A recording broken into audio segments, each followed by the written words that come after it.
Good afternoon, honorable members. Good afternoon, colleagues on the platform. Am I audible? We can hear you, Chairperson.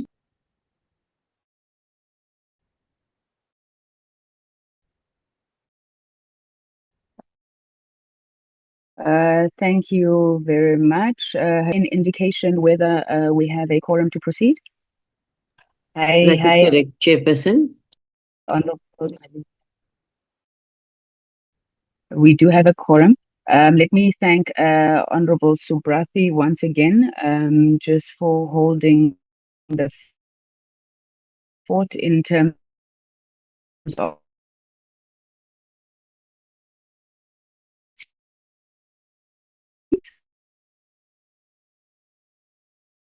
Chairperson, you're breaking now, Chair. I do apologize. I gave him very short notice that joining the movie. Mr. You can't hear me? At the moment, no, Chairperson. We can't hear you clearly.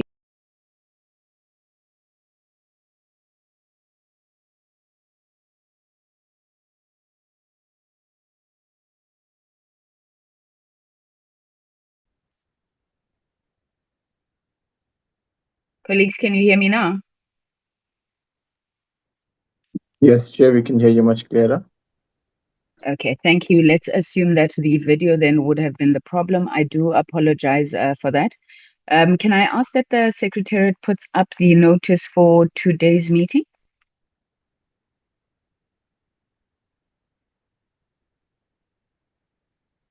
Thank you. Colleagues, this is not meant to be a very, very long meeting. It's really focusing on one issue, which I think has preoccupied this committee for a very long time, which is around the South African Post Office, future sustainability, the issue of the exit plan of the BRPs, and I think implied in that is obviously the partnership strategy as well. Then the second item is around the adoption of an old report, which was a trip we'd undertaken to Tanzania to the Internet Governance Forum. I'm sure this is more than a year ago. I'm not sure where that report got lost. May I please have a mover for the adoption of the agenda? I will check. Thank you very much, Honorable Potlani moves, Honorable Subrathi seconds. The agenda is then duly adopted. Hajira, can I check if we have any apologies for today's meeting? Yes, Chairperson, we have one apology for Mr. Ngubezi. Thank you. All right, thank you. And then can I check, I'm informed that Honorable Hendricks is meant to join the Portfolio Committee on behalf of the Patriotic Alliance. Was that ATC'd and has Mr. Hendricks been participating? Yes, Chairperson. Mr. Hendricks is online and Mr. Hendricks has been participating for the last few weeks already. Thank you. Good day, Thank you Chair. very much. Good day, Mr. Hendricks, Honorable Hendricks. I do apologize. I am a little bit behind. Okay, and then we've also had a new edition or a welcome back edition of Mr. Honorable Shongwe from the MK. I think that was ATC as well, Margaret. That is correct, Chairperson. Okay, thank you very much. Colleagues, then with those two items being on the agenda, I think we should go into the first item. I see that the minister is here, as well as the deputy minister. I'll assume the DG is here. A warm welcome to them to the portfolio committee meeting today.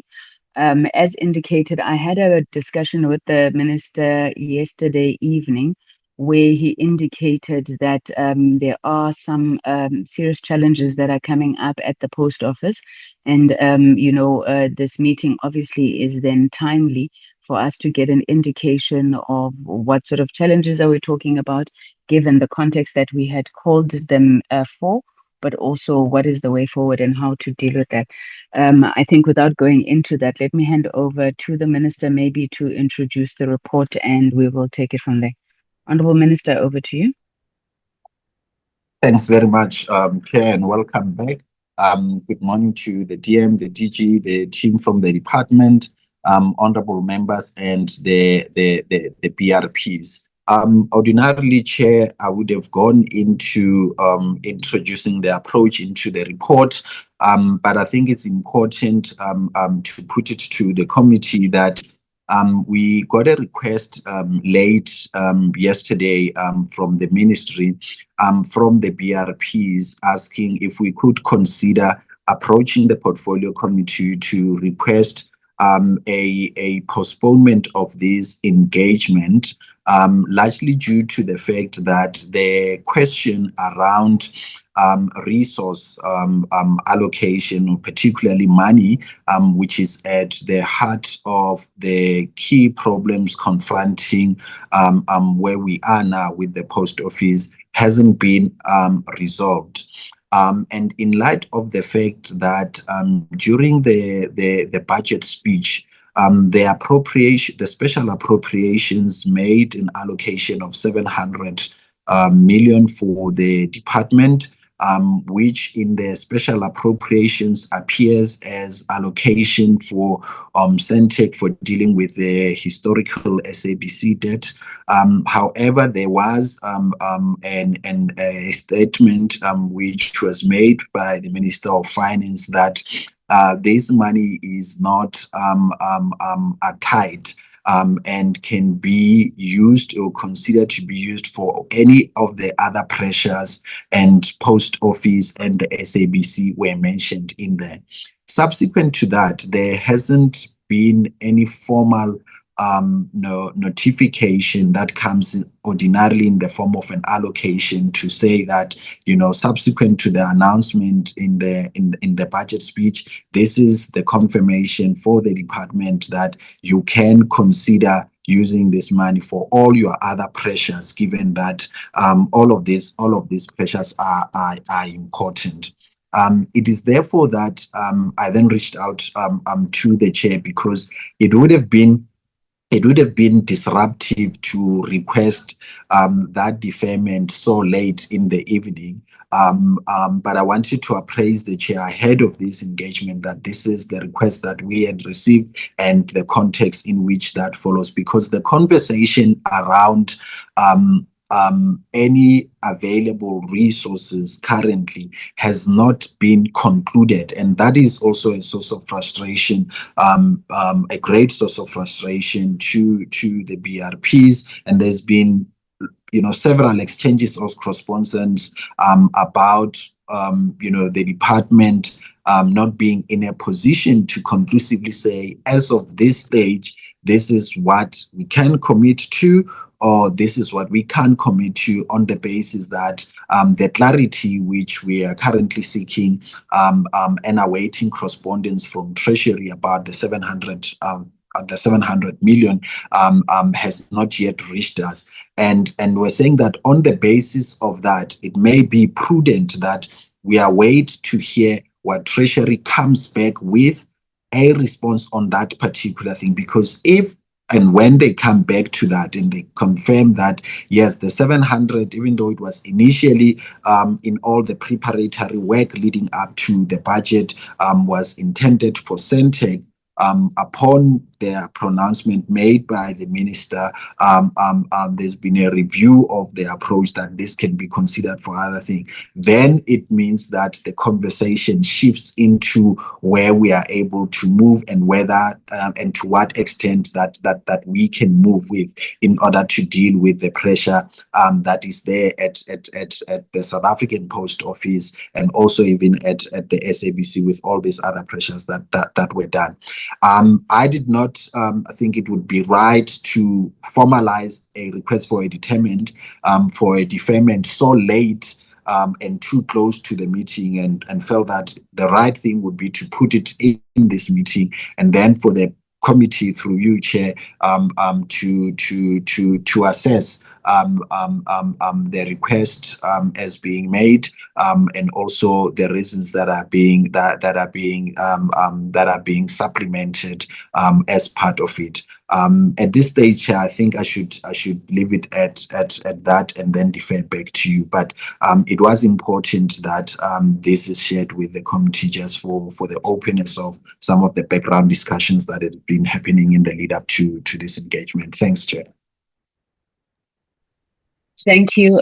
Thank you very much, Minister. I think maybe what is not clear to the committee at this point, and you will guide if you would want the BRPs or DG and them to come in. What is not clear to us at this point is the intended postponement of this engagement with the portfolio committee. What would it have achieved, or what is it intended to achieve? Should the meeting, should the committee stand down on this matter? Does it then give you space to conclude that discussion? I think that's not coming through clearly to us. But I see that the DM has his hand up. DM, do you want to come in? No, thank you. Thank you, Honorable Chair. Thank you, Honorable Members. I just wanted to draw the attention. I'm not sure if the Minister has got this correspondence. A correspondence has come my way, but addressed to the Minister and copied myself and the Minister, where the BRPs have decided to go and file for liquidation of SAPO. It's a matter of record. I thought it is important to flag that. So whatever is being done, it must be at the back of the mind of everyone else. I'm not sure if the Minister got this land because I thought he was going to mention it. Thanks, DM. Minister, could we just get a response on that one?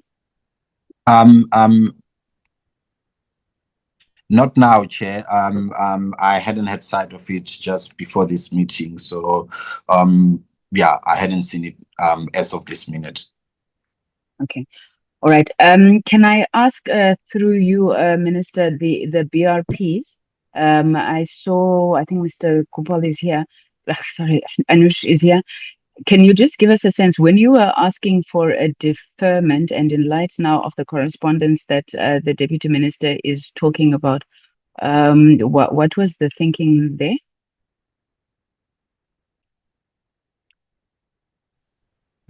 Good afternoon, Chairperson, honorable members, Minister, Deputy Minister, DG, DG, DDGs, colleagues on the call. Thank you, Chair. Yes, so as the Minister has mentioned, there are challenges. He mentioned challenges, and these are the challenges that we're dealing with the Honorable Minister. We did address correspondence. There has been correspondence both ways now, since the last engagement with this committee. And I think maybe in terms of the background, the context, and just bear with me, please, Chairperson. I think we have to just, highlight and just remind the committee members where we are before we get to some of the details. So effectively, as you're aware, our adopted business rescue plan always had the requirement for the 3.8 billion funding. This was following on from the... I'm sorry, I've got a point of order. It sounds like Honorable Botlani. Yes, Chairperson, I do apologize. I'm at a church meeting, so I will keep my You're camera supposed off. to be saying amen, not point of order. Yes, ma'am. Hallelujah. Chair, perhaps to understand the conversation is now going into the background of the meeting. What all of us are trying to figure out now is, has there been correspondence that has been sent to say the business rescue practitioners are going to be filing for business rescue before we even get to the historic context, because that will then help us understand where the process is. Through you, Chair. Thank you, Honorable Bolane. I think that point of order is sustained. However, I didn't stop Mr. Ruplal because I thought that he's making us understand in the context of them sending the letter and then coming to the portfolio committee all of that. I thought he was getting to it. Mr. Rupla, okay, I see you nodding. Honorable Subrati, are you also on a point of order? Chairperson, I am concerned that we allowing the meeting to proceed and the executive authority himself, the minister, has. Sorry, can you repeat that, Honorable Subrati? I said I am concerned that we proceeding to get a briefing from BRP, as whilst the executive authority, the minister himself, has not had sight of this letter. From what it appears, this letter seems to must have been circulated in the last hour for the minister not to have had sight of this. So is it appropriate for us to proceed with getting a briefing from the BRP unless the minister has had sight of it?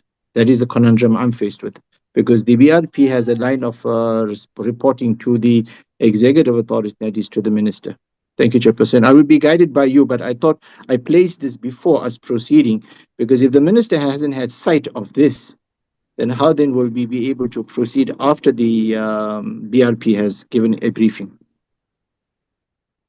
Okay, Minister, do you want to come in? I see you've got your hand up.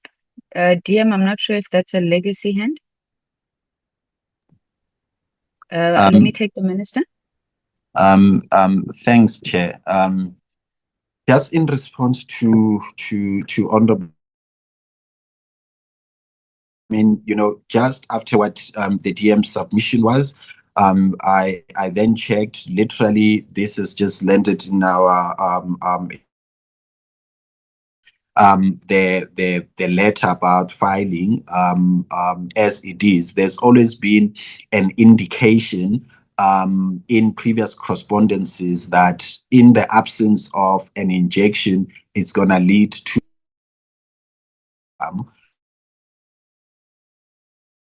the DM was mentioning, up until the moment that it was referenced in here, hadn't had sight of it, and I've now quickly have a look at it and haven't even. Hence, I raised the hand when Honorable Subrati was making that point. Okay. Sorry. No, please do proceed, Minister. Oh no, I was saying that I can't, express, views on it totally because I haven't read it, I haven't studied it, but it's just now been shared with me as a result of the alert that the DM shared with the rest of us. Thank you, Minister. Honorable Bodlani, you want to come back?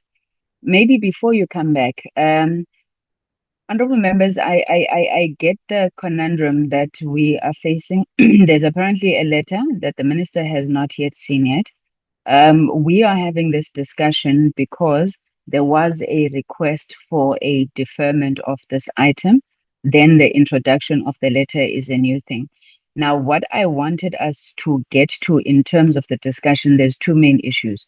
We will not ask the BRPs to speak on the letter, and also because of the issues that Honorable Subrati is raising and Honorable Bodlani around this, we don't want to try and ambush the minister here.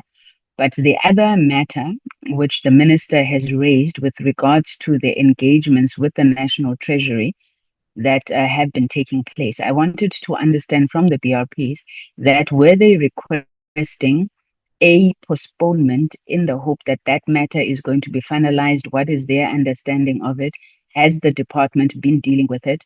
Because we all heard the Minister of Finance he essentially makes policy when he opens his mouth and speaks. So we all heard him saying SAPO, Santec, SABC, I get what the minister is saying, that it hasn't been put in writing, but it is a policy pronouncement when he makes it. So that's where I actually wanted to move to that. Does postponing this item on our agenda assist in that, and how soon can we have a resolution so that we can come back? I don't know what the impact of the letter is at this point in time on those discussions, and that's something I'm saying we can allow the department to deal with. Honorable Bodlani, you had your hand up. Do you want to come back? Yes, thank you so very much, Chairperson. Chair, I would like for us to register as the Democratic Alliance that what is unfolding in front of us is the highest disregard for the office of the executive. We live in the world and the age where people are a phone call away. The BRPs, with the full understanding that this meeting is going to sit at 2 o'clock, and let's assume they sent the letter an hour ago, 2 hours ago. Was it not prudent of them, as a courtesy at the very least, to pick up the phone and inform the minister of their decision, so that we do not sit here trying to figure out as if it's a chicken and an egg situation? So this is total disregard and disrespect for processes as well. So I just would like for me to please register that. Thank you. Thank you, Honorable Botanena, and I think you're correct. That's why I don't want us to discuss the letter. I think that matter does not, well, it's coming up now, literally, as we are sitting in the meeting. Hence, I would not even want them to engage on the letter. All I would like this meeting to decide is whether the presentation on the future sustainability of SAPO can still be tabled today. If it is not, or even if it is, the elephant in the room is the money. Whether you're talking about anything else, it comes down to whether SAPO is going to be getting money from the 700 million that's been earmarked, whether for Centec or for the department, and how long such a process would take. What they then do with the executive authority is not, I think, that a subject of discussion in this meeting. It's truly unfortunate, from where I'm sitting, because this letter has not been put for us. This meeting was scheduled a while ago. I don't know also, and that is why I also wanted the BRP to respond. I don't know whether the letter, which we are not discussing, but has been sent in response to the meeting not have been postponed. Hence, I was asking, what is the genesis of the request for postponement, so we understand it in that context. Honorable Singh, I'll take Honorable Singh, Honorable Subrathi after, and then I think, honorable members, we are going to have to, based on whatever is before us, take a decision on how we proceed. Honorable Singh, Honorable Subrathi, Honorable Bodlani, in that order. Thank you, Chair. Just for the next 2 minutes, I'd like to keep my video off while I connect on my laptop. I've just arrived at a place where I can put my laptop on. Chair, I actually want to say, yes, I fully agree. We cannot discuss the letter. However, we now know that a letter exists, and apparently the BRP is wanting to proceed with liquidation. But yet the postponement, from what I understand, was requested based on the fact that clarity needs to be sought from Treasury as to anything from that 700 million can be apportioned to any other entity other than Centec. I'm a little bit confused as to two different things. You're either waiting to get clarity for money, or you're proceeding on a different course. So without discussing the letter, but we now know something like that exists.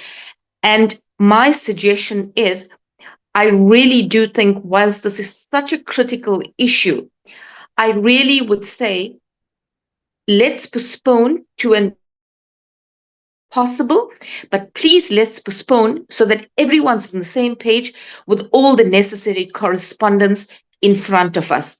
Thank you, Chair. That would be my submission. Thank you very much, Honorable Singh. Honorable Subrathi.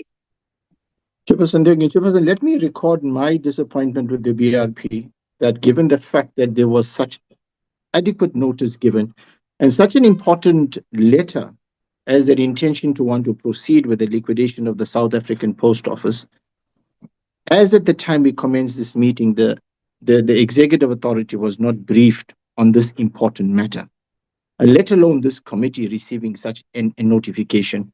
So I would support the call by Honorable Singh that this meeting be suspended, but with an explanation from the BRP.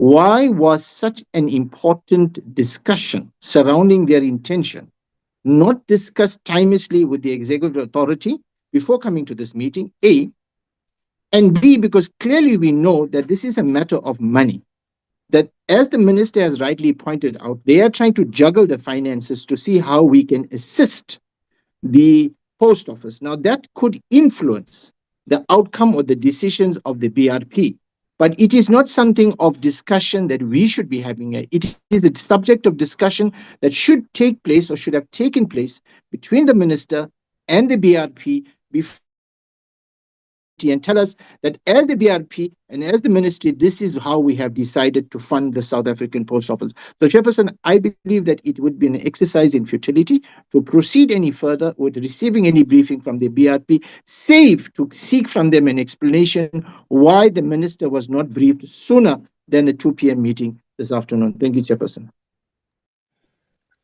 Thank you. Thank you very much, Honorable Subrathi. Honorable Bodlani, you'll be followed by Honorable Ngubane and Honorable Nchabeleng. Chair, I agree with Honorable Singh and the direction that Honorable Suprathi is taking us.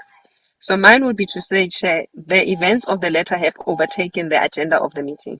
So it would be an exercise in futility if we were able to even entertain the business rescue practitioner presentation this afternoon, especially if South Africans are hearing for the first time in this meeting, the minister himself is hearing for the first time in this meeting that they will be filing for liquidation. This then means that we must afford the minister and instruct the BRPs to engage the minister now and offer explanations so that by the end of the day, the country is taken into confidence in terms of the way forward. So my chair would be, let us excuse the minister, let us excuse the BRPs and instruct them to go into a meeting so that the minister can be properly appraised. Thank you, Chair.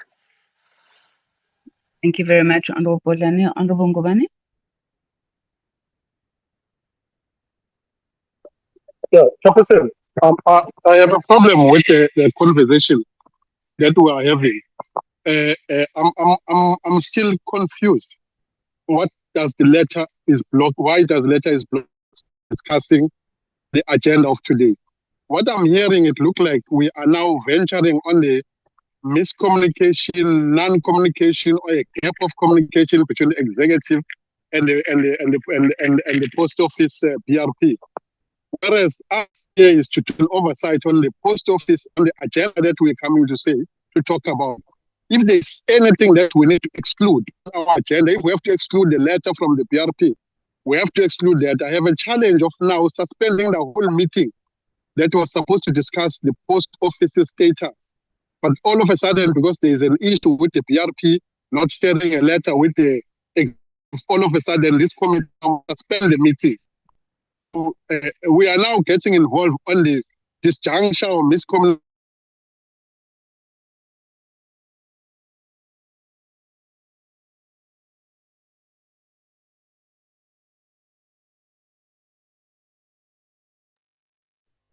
Colleagues, I'm not sure if it's just me who's lost Honorable Ngubane. We all know. I'm Okay. still here, Chair. I think I got cut off somewhere. Yeah. Okay. Had you finished? My yeah. Can I quickly finish? My challenge, Chair, is to all of a sudden we now need to cancel our agenda of today that we're coming to talk to in relation to the post office because of some letter between the BRP and the executive that was not shared between them. I propose, Chair, that we continue with the business of today. If we have to discard talking about letter, if that letter is a problem being discussed by this committee, then we discuss it, but we carry on with the agenda of today of what we're coming to talk about in relation to the post office. Thank you, Chair. Thank you, Honorable Ngubane. Honorable Nchabeleng. Honorable Elisha, your hand keeps going up and down. I will recognize you after Honorable Nchabeleng if you still want to come in. You may proceed, Honorable Nchabeleng. Chair, I'm struggling with network. Just give me 2 minutes or so after 2 speakers. I will be in a clear network area, please. Thank you, Honorable Elisha. Thank you very much, Chairperson. I think I put my hand down because my colleagues keep, covering me. I think, though, Chair, I must also emphasize that it could have been handled better by the BRPs, the communication that they had sent to the minister to make sure that he is aware before coming to this meeting. I think I agree with that sentiment, that the way they went about it is suspicious. To have the minister coming to this meeting without them making an effort that he is aware he indeed received it and that he's aware of it. But I think, Chair, now that we agree, because it looks like as members of the committee we agree with that, maybe another thing, maybe what we should be talking about is whether because I think the minister was requesting that this meeting must not take place, in my understanding. Maybe that's what we should be talking about, that should this meeting continue or should we allow it to be suspended until the next time? Thank you, Chair. Thank you. Okay, we'll take Honorable Nchabeleng when he comes in. Mr. Rupal, I see your hand is up. Allow me to make this intervention first. Honorable members, we're having this discussion because the minister did not want to undermine the committee and request a deferment of an item late in the evening. We spoke about, that what he should rather do is to come to the meeting and present the reasons for why they seek a deferment. And we don't undermine the committee just by sending a notice, which I think is truly appreciated from the side of the minister. Now, the minister has come, he's presented the reasons for requesting the deferment. Primarily one reason, which is the 700 million, which I keep trying to move, the conversation to, that what is to be done in that case, because we're almost a month away since the Minister of Finance had made this assertion that that 700 million would be spread over a number of entities. Now, Honorable Alicia is right that there seems to be general agreement in the meeting that the item may be deferred, but we still need to speak about what is then to be done, because we can't leave this open-ended, especially in light of new developments, which we are respecting the minister and his process by saying we will not put them here for discussion. They must go and speak about the issues of the letters because those were not brought to the attention of the committee before. But we must decide when we are deferring, we're deferring for the purposes of what must happen. I don't know if the DG knows process, that given the fact that that policy pronouncement was made by the minister, what is the next steps? How long is it going to take? And then does that process make an impact to the BRPs is something that they are going to finalize. So I wanted to request that with your permission, members, that we agree on deferring, but the BRPs must speak to explain why they wanted this deferment, and then afterwards the minister, if the DM and the DG also have any further comments, and then we close on this item. Honorable Botlani, did I misconstrue you? Because I thought that that was the issue that also both you and Honorable Singh were raising. Honorable Botlani? Thank you so much, Chair. Chair, the point I was also making is that the breaking news of the BRP's filing for liquidation needs urgent attention. So if we are going to entertain anything, we could be on the call for the next 2 hours, 3 hours, when there would be no direction on the breaking news. So that was my submission, to say this just supersedes everything. As much as we want answers on the 700,000, but an urgent intervention is needed for the minister to be appraised on the decision of liquidation. So for me, it is just sending everybody away. As much as there's an appreciation that the 700 million issue is urgent, but the liquidation issue is even more urgent. Hopefully I'm making sense, Chair. Okay, I hear you. I think let's allow them, Honorable Bojan. Let's allow them, because now we are also going to confuse ourselves and confuse the country. I did not want us to go into the merits of a letter that the minister hasn't seen, hasn't been presented to us.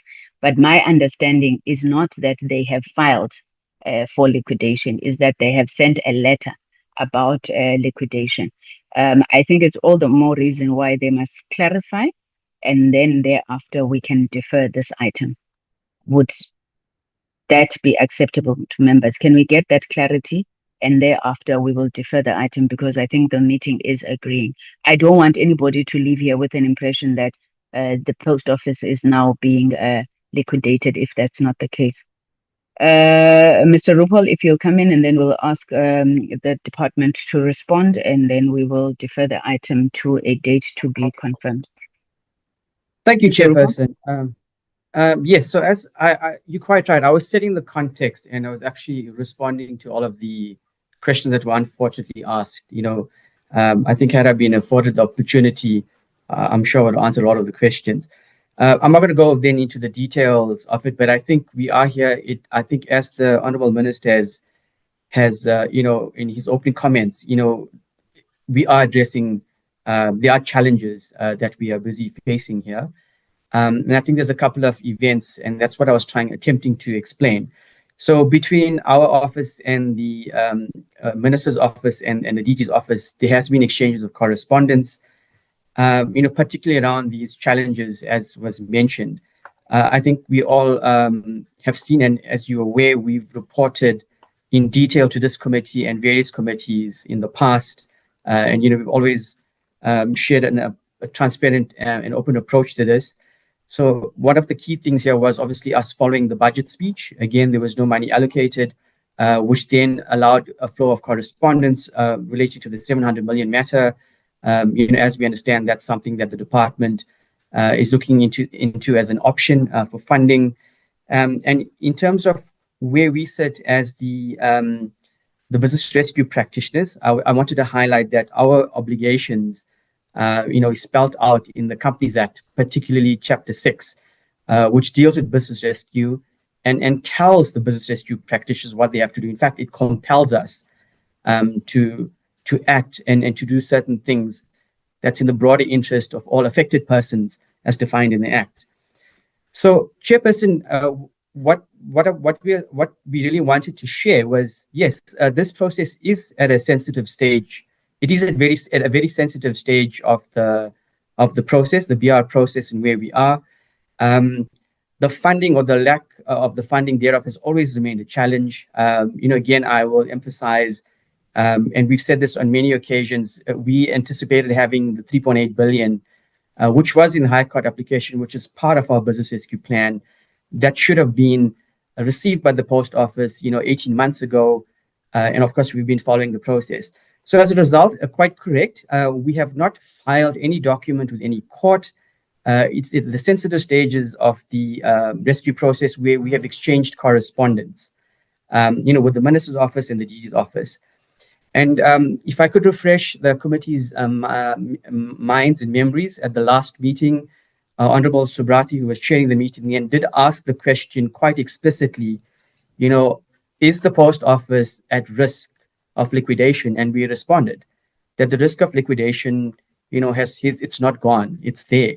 So where we are really is an exchange of correspondence. We were following due process, and that's one of the reasons why we requested a deferral, was because I think all the parties needed to be afforded a chance to review and to respond, because this is quite an engaged process. It's a prescriptive process that we have to follow in terms of the Companies Act. So it is a dynamic and ongoing process. Time is not on our side.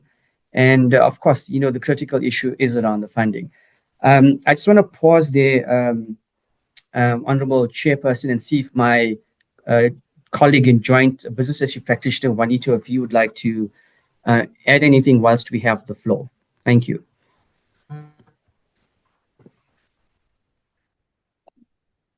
Juanita? Thank you, Anush. Thank you, Honourable Chair, Honourable Members, Honourable Minister, Deputy Minister, the DG and the DDG, and our colleagues. There isn't much that I want to add to what Anush is saying, but the reality is that the issue around the 700 million and the engagement with National Treasury is something. We received a letter that went to National Treasury. We received that letter last night. We had a call with the DG and the DDG at about 5 o'clock yesterday afternoon, where we were told that we would receive a copy of a letter that's been sent to National Treasury, and that surrounds the 700 million that's been made available to the Centec, and what their request has been. It wasn't the postponement or deferment of the meeting was not based on the outcome of the 700 million issue. It was based on ongoing discussions and correspondence between our office, the BRP's offices in SAPO, and the Minister's office and the department. There's been various correspondence that has been shared. Anush is quite right. We have not been irresponsible to issue and serve, because we could have done that, an application for liquidation of SAPO. We have not done that. What we have done is documented in a covering letter addressed to the Minister and the Deputy Minister and the DG for their taking note of what will happen if SAPO heads in the direction of a liquidation.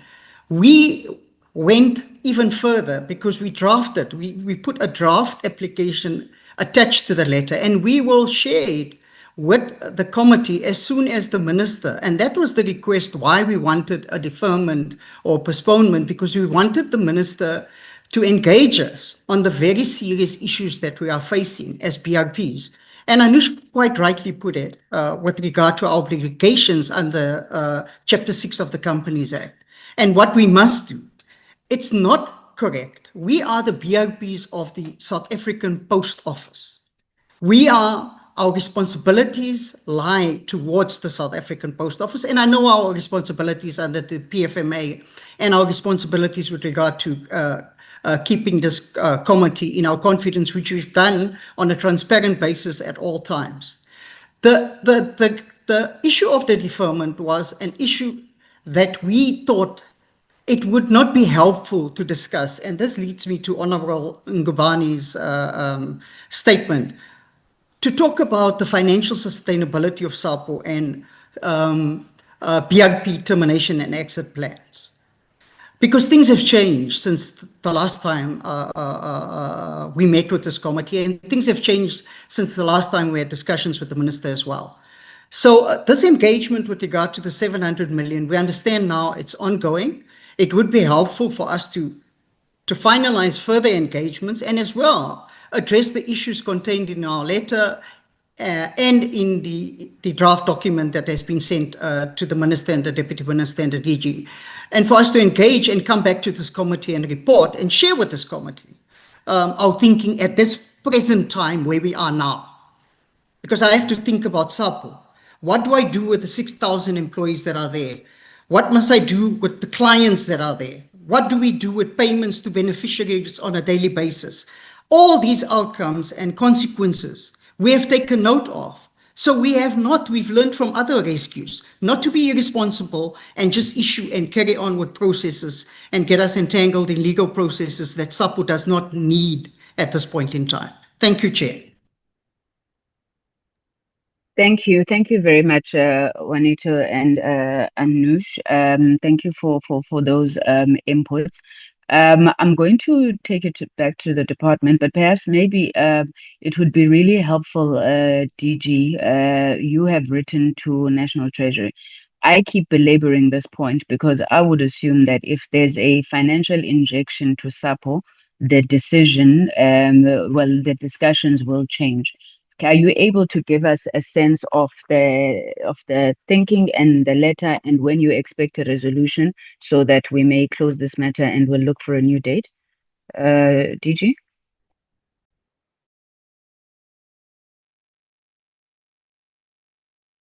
Good afternoon, Chair, and good afternoon to the honorable members. Good afternoon, Minister and the DM, and to the SAPO PRs and colleagues. Chair, I've written to National Treasury. We've been making follow-ups with the colleagues. Through the office of our CFO, the last response that we got from them was that the matter is still under consideration. They have drafted a memo for onward transmission. When we tried to pound further, they were not able to provide further details. Maybe then to also indicate, as I think the Minister had alluded, that we are trying to also facilitate or request for an urgent meeting with the Minister of Finance as well as the colleagues in this regard, but we have not yet received feedback. Thank you. Thank you very much. DM Minister, any further issues from your side? Thanks, Chair. From my side, the most important thing was the fact that, there is a piece of confirmation that is missing about direction on the 700 million. And we didn't want to presume or take it only on the basis that the policy pronouncement statement was made, because usually what happens with allocations is that they are accompanied by an allocation letter that confirms how the disbursement of the monies would then be utilized. And it is for that reason that we've consistently in engaging, with the BRP about giving a definitive response on any money-related question, was that there hasn't been finality on this. And given that, based obviously on the agency of the pressures at SAPO, that we needed to give an indication of when would the money come and what would the money be. And we have not been in a position to do that. Even at this stage, we are not in a position to do that in the absence of that accompanying allocation letter with which stipulated. I think what is important in doing so is that, notwithstanding the fact that in previous engagements, there's always been an anticipation that if there is no injection whatsoever, there will be the risk of the liquidation, is that how this has been handled in terms of, the correspondence ahead of this can be distracting, because when the request came regarding the need to postpone that, as reasonable as that was in terms of from the department side, that there's this ongoing discussion with Treasury that can change really the direction of this conversation, because if we are indeed empowered through the usual instruments that Treasury uses, it will require a relook of that. But we're now in a situation where we, of course, with this letter now, it means that we have to consider all of this. But I would say, our colleagues also at Treasury understand the urgency with which, and that's why even as late as yesterday, DG did that follow-up correspondence, because we would have preferred to come back with to come to the committee to say, we've got the confirmation. We are now doing an assessment of saying that, okay, how can we cut the cake across all our immediate needs? That would be helpful, and that would have, hopefully led to a change of attitude in terms of how, the BRPs wanted to move, and not have it in the manner that it is right now. So from our end, Chair, I think what is going to be very, very helpful in trying to answer your question about when would you want to then come back to the portfolio committee about the outcome of the response that you would have had from Treasury. We would commit to doing two things. As soon as we get the correspondence from the Treasury, we'll notify the committee in writing as to what that response is, and then tabulate, the need at the discretion of the committee as to when we can have an engagement, so that we don't have to wait until that engagement happens if we already have an answer from the committee. So that, I think, would be of great assistance in that the moment we get that response from the committee, I commit on my end to transmit that response to your office, Chair, and then you'll then be in a position to determine when this matter becomes a source of this interaction, which will then deal with the agenda item as it would have been anticipated. And of course, given the fact that there's been pronouncement, and you can imagine that when a matter of this magnitude gets mentioned in here, it's headline grabbing. We're going to need to do, an update to the public on where the state of our engagements on this is. Because it's important just in terms of transparency. Thanks very much, Chair. Thank you very much, Minister. I think that is well understood. Deputy Minister, your hand just went up. You'll be the last one on this topic. Yeah. No. Thank you. I think the minister covered me fully, Chairperson. Though I'm just anxious that I hope we'll have a sense of the amount of oxygen SAPO is BRP are prepared to avail to clarifying this point, time and so on, and time frame and whatever. Otherwise, the minister has covered me. Okay. Thank you. Thank you very much, Right. DG. Yes, DM, thank you so much. Let me thank you, the Minister and the DG, for those inputs. I think let's take Honorable Bodlani's advice and excuse you. But having said that, to make a request, honorable members, colleagues, let's not surprise one another. I think when the business rescue practitioners were talking, they did speak to the fact that they have been trying to engage and so forth, but also that all of us, our primary consideration should be to SAPO, to the employees, to the families of those employees, and indeed to South Africans who still rely on the services of the post office. And that means that I am assuming we're all pulling in the same direction to try and avert what would seriously be catastrophic. We'd like to give you time to go and deal with this matter, and we hope that the urgency that the minister expresses is how you are going to move, especially with regards to national treasury at this point.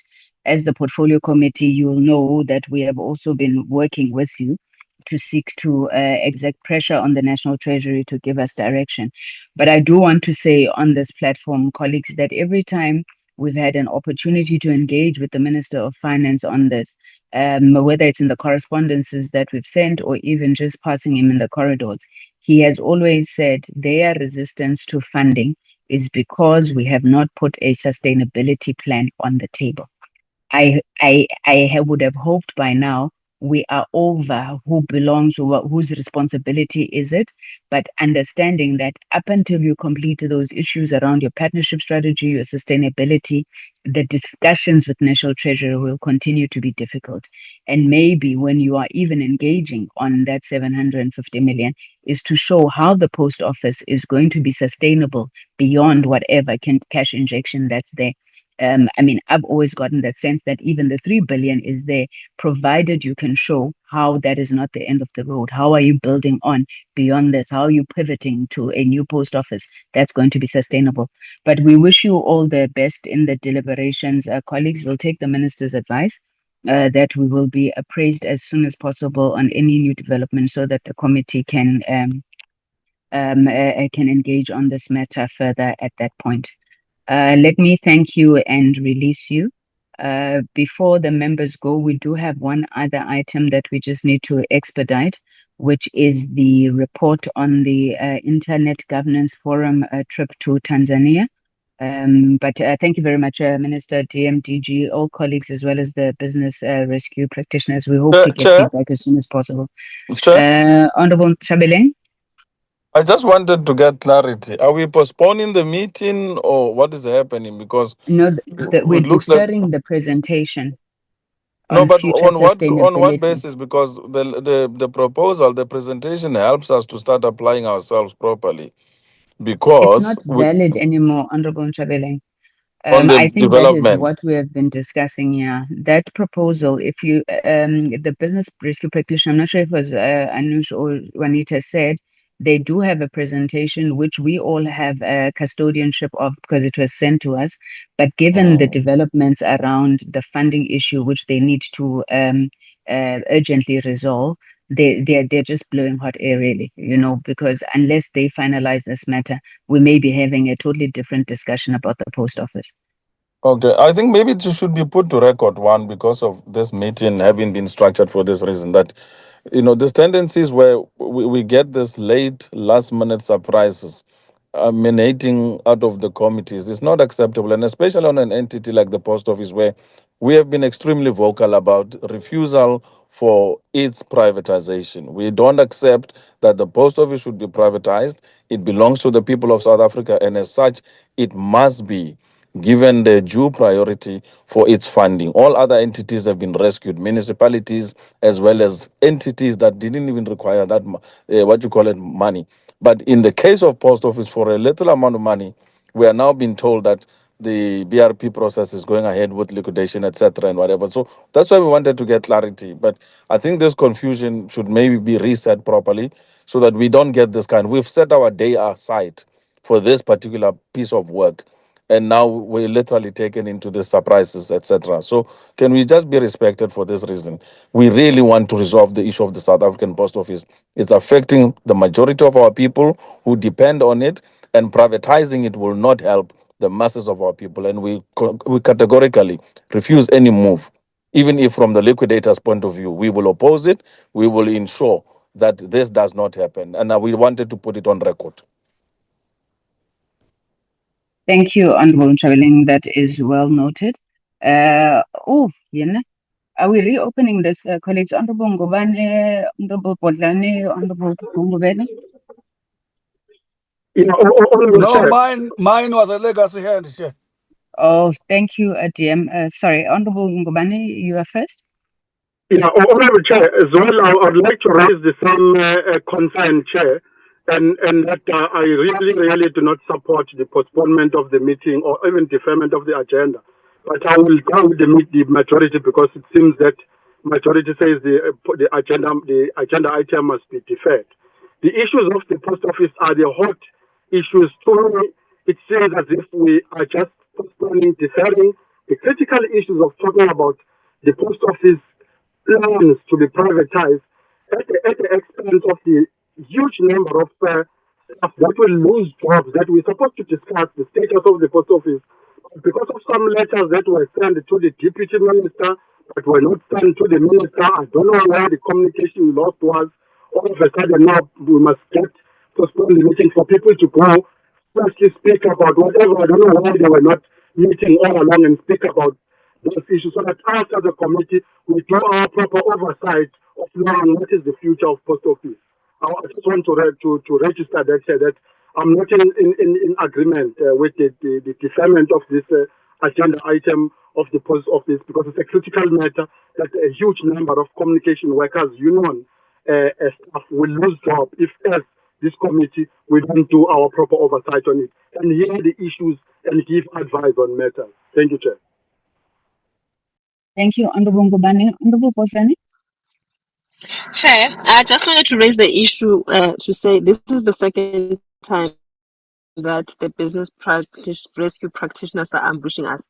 We found out about day zero sitting in a portfolio meeting, and now this. But Chair, I just wanted to maybe say, please, I think in our engagement, there was confusion we could have caused about what the letter and the content thereof are. Maybe provide a summary to the citizens that it is not an application, it is an intention. So if we could just assist the committee in providing a proper summary that will speak to the decision of the meeting and the contents of the letter, even though we have not officially had sight of it, just so that South Africans are clarified. Chair. Thank you. Thank you. Thank you very much, Honorable Podlane. I understand the frustrations of Honorable Nchabeling and Honorable Ngobane. And I also want to put it on record that in all the discussion that we have heard to date, there has been no discussion of a privatization of the post office. And I think that you would find that the committee as a whole would stand united against any attempt to privatize the post office. But secondly, as requested by Honorable Podlane, the minister has now sent me the letter, which I will deposit with the committee secretariat for the members. I also haven't had an opportunity to go through the letter, but the business rescue practitioners had confirmed that there is no application for the liquidation of the post office. they are exchanging correspondence with the minister, highlighting the risk that continues to exist around the possibility of liquidation of the post office. That risk is real. And it is for that reason that they need to go and engage with the minister as well as National Treasury to avert the risk. So there is nobody sitting anywhere who must think that we are now at a situation where the post office is being liquidated, people are losing their jobs, the property of the post office is going on auction. We are not there, but we are still not safe from that risk which continues to exist. So I do thank you, members, and I do want to say to Honorable Nchabele and Honorable Ngubane, I am going to be sitting on the minister for a return date here. I don't think that we should not have this matter, at least a report on the outcomes of the decision, of their discussion, sorry, within this week that we are going to. So we'll ensure that we really enroll it as soon as possible. Okay, thank you very much, honorable members. Once again, to thank the executive as well as the department, business rescue practitioners, and we don't have to emphasize this point. The business rescue practitioners and all of us sitting here know very well that there are people who are anxious about the post office. South Africans are anxious. It is their post office, like Honorable Ngoban and Chabeleng was saying, an asset of the people. So the sooner we're able to put this matter to bed, the better. Members, may we please move on to the next item on the agenda while we release the minister and the business rescue practitioners to go deal with the challenges of the post office. The next agenda was regards to the Internet Governance Forum report. It's the last agenda item, and I'm assuming that that report should take no longer than, in fact, even less than 10 minutes to present. Can I check with the content advisors who is presenting? Thank you, Chair. It will be myself. Good afternoon, honorable members, and yourself. Oh, sorry. Before you come in, sorry, I'm so sorry. I should have used the platform to indicate to members that after the discussions that we've been having around the postponement of the study tour, we have requested the Secretariat to go back to the Chinese side and request earlier dates. The dates that we're currently looking at is the 24th to the 28th of April. I do know that there are some members who may have challenges with this date, and I would need that any other members just indicate to us as soon as possible. The date is informed by the fact that we do believe that most of our parties are probably going to put moratoriums on international travel around May. And obviously, if that happens, it means that the trip is literally deferred to next year, which I think is undesirable for us and our work. But we are also engaging with the Secretary to Parliament, or at least Parliament administration, around the deferment of our funds. It is really not of our doing that the Chinese have requested that we postpone this trip, and we're trying to work around it. But the issue is, how do you were to account for it in the financial year 2026-27, it means that that money which we had committed to this trip is then returned to National Treasury, which is something we do not want. And our viewpoint is that if we finalize it now in March with the new dates, that is when the service is incurred and should be recorded as such, so that we may still have our budget for the next financial year. I just wanted to give that update to colleagues around where we are on that matter.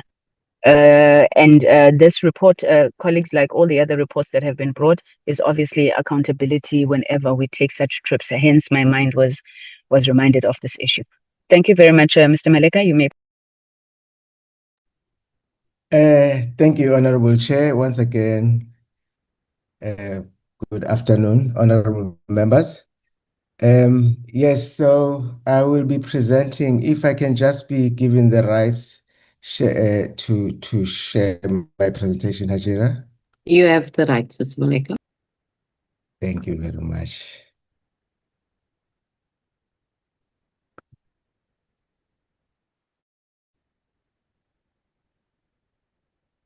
If I can see, I'd just like to see if you can see my presentation.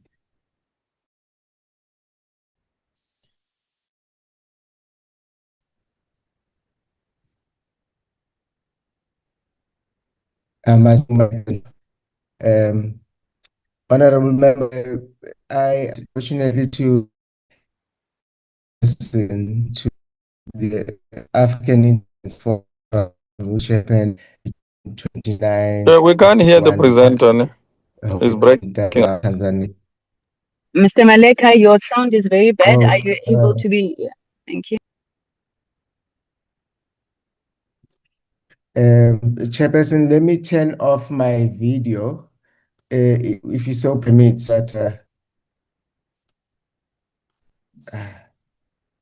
Okay, I don't know if I'm audible now, Chair. I turned off my video with the hope that the network does recover. We can hear you for now. I'm also traveling, so Honorable Subrati, should I get caught up, please do continue. But we can hear you, Mr. Maleka.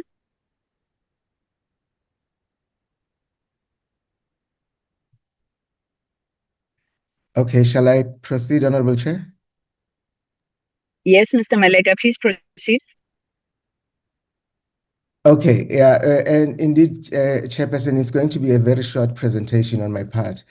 Safe to say that, Honorable Chair, the IGF is really born out of the United Nations World Summit on the Information Society, and really has a strong emphasis on the importance of worldwide cooperation to shape the future of internet governance.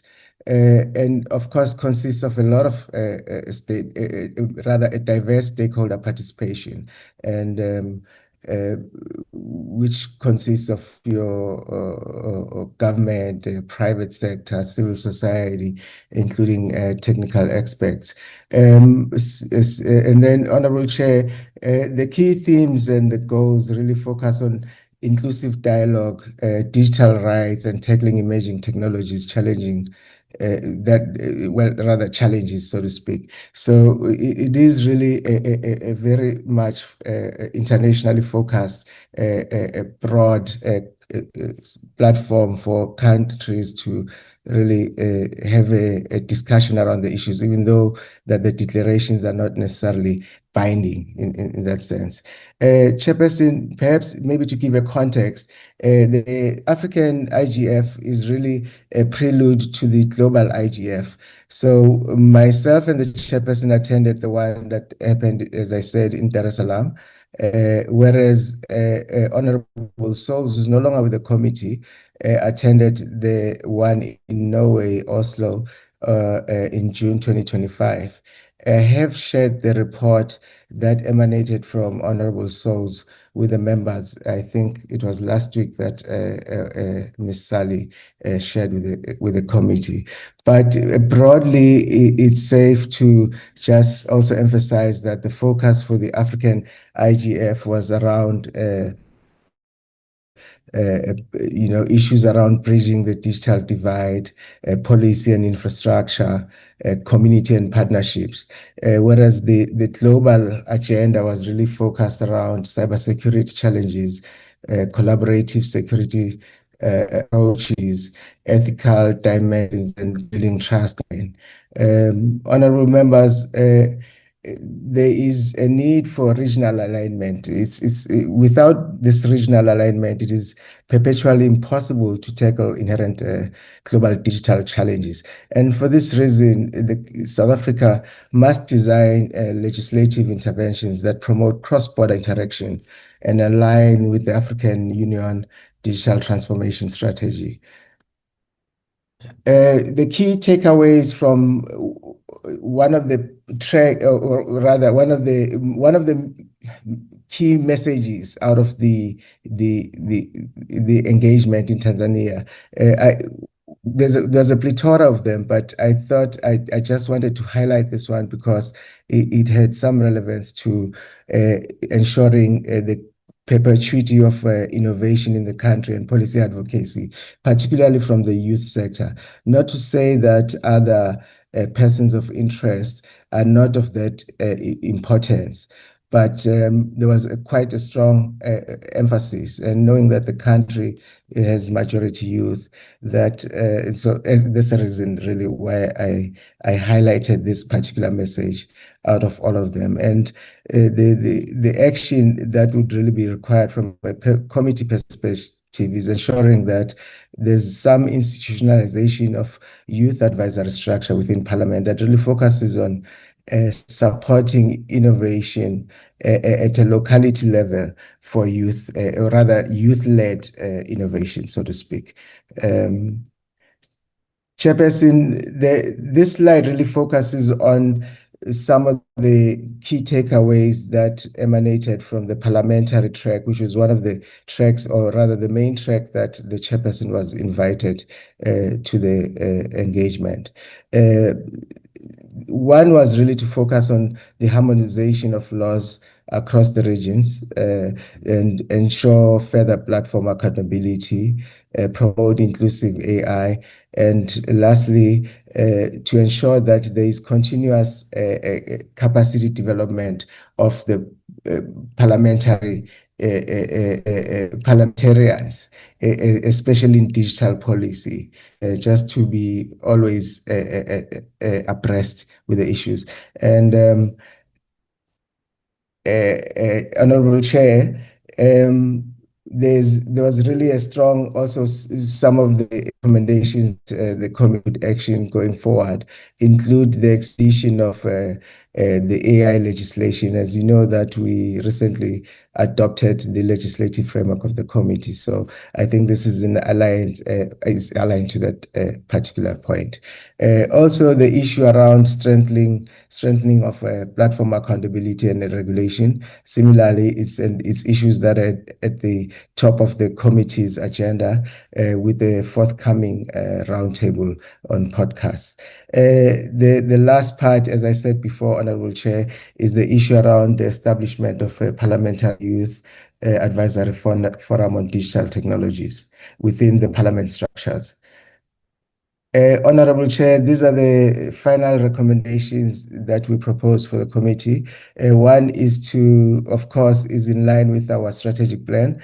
The engagements that we've had with VetsLink Center, the Research ICT, and the National School of Government. Safe to say, Honorable Chair, the next program, just to sensitize the members, we will propose that we do have engagements at night to use the time for capacity development purposes, knowing that during the day there's just too much going on. We will still put the plan in place and present it within the program of the committee for next term. Lastly, just to say that we need to have continuous advocacy for data sovereignty for the country. My second last slide, Chairperson, is really to say that current budgeting,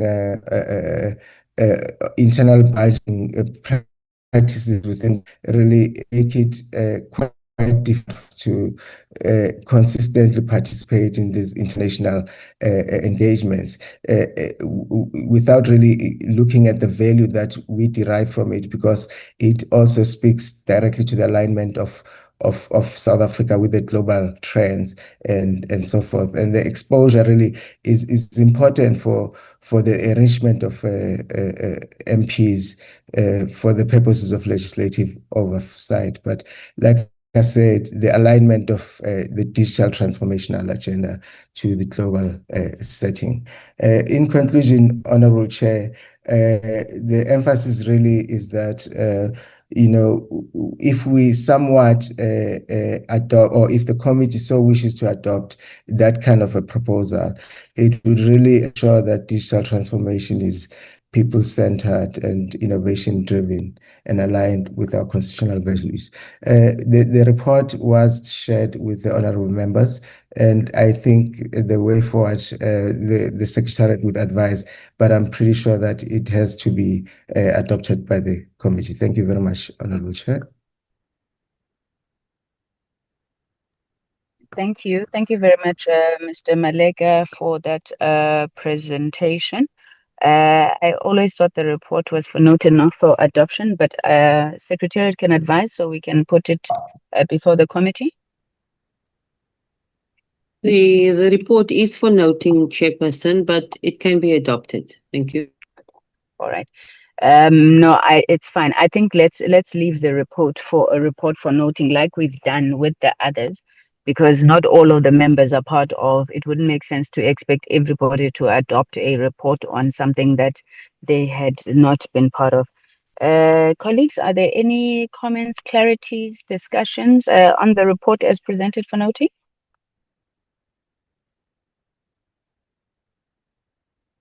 Thank you very much, Honorable Singh. The report is thus noted. Honorable members, that was the last item on our agenda. Maybe just a few announcements. There was the issue that we had started engaging on around the podcasting in line with the amendments to ECA, if there ever were to be, and the discussions. I see that Honorable Subrati this morning also shared a paper or an opinion piece around AI. We're trying to get the committee participating and, where necessary, even facilitating some of those conversations while government continues with its policy work around those areas. So we have tentatively, well, not tentatively, we have proposed the 24th of March, which the department is invited to, the regulators, then the podcasting industry, as we can make them out, as well as academia and civil society for an engagement around podcasting and that gray space where there's a current legislative lacuna. The concept document, I'm not sure if has been shared already, but should be shared with the members, that speaks to what we seek to achieve. But in essence, it's a state presentations on the state of the podcasting industry, and then the laws of South Africa as it relates to that space. Obviously, also looking into the draft white paper on the audio and audiovisual services, that paper that has been issued for public comment. Then we are inviting, some podcasters together with civil society for a discussion on freedom of expression versus online harm, safety, and so forth. And then 2 breakaways. We're intending it to be a full day session, 2 breakaways, with one looking at the growth, the monetization, inclusion, how we look at the podcasting industry, not from a punitive point of view, but as a growing subsector on its own within the OTT space, and what sort of support that industry requires. And here we're also hoping to have the Department of Sports, Arts and Culture also speaking to us on that one. And then the other one is then going to look at, and it's meant to be aligned to our legislative mandate in terms of the definitions and, what are the various tiers.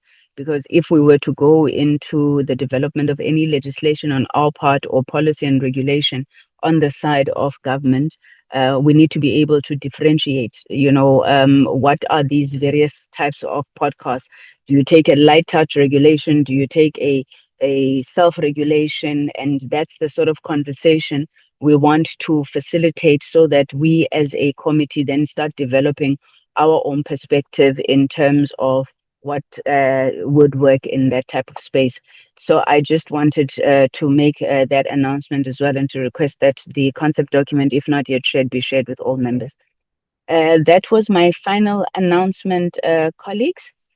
With there being no hands, I will assume that all of us are ready to go off and enjoy our Friday afternoon.